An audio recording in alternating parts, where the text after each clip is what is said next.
Hey everyone, it's Ryan from Foxtecc, and today I'm going to show you how to create live emojis on your iPhone. Now, when we talk about live emojis, what we're really referring to are Apple's Animojis and Memojis. These are animated versions of emojis, and if you haven't tried them yet, they're a fun way to send more personalized and expressive messages. Let's get right into how you can create and use them. First, you won't find a separate app for Animojis or Memojis.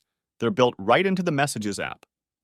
To get started, open the Messages app on your iPhone and tap the plus icon next to the text input field. Depending on how your icons are organized, you might need to scroll a bit, but you're looking for the Memoji button, which looks like a cartoon face.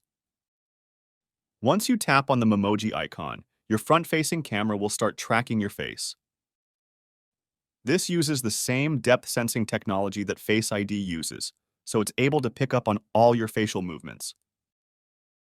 At this point, you can start playing around with both the pre-existing Animojis, which are animated versions of familiar emojis like the monkey, robot, or unicorn, and Memojis, which are your own personalized characters.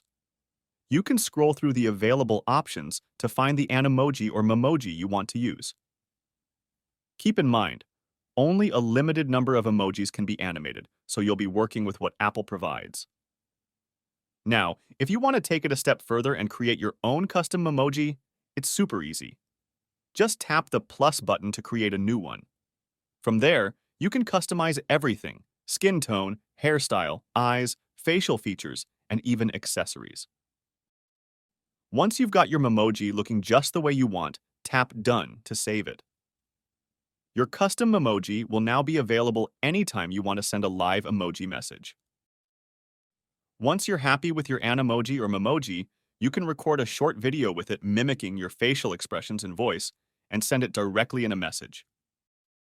It's a fun and creative way to communicate, whether you're using a pre-made character or your own custom emoji. And that's how you create live emojis on your iPhone. If you found this video helpful, don't forget to like and subscribe for more tips on getting the most out of your iPhone. Thanks for watching, and I'll see you later.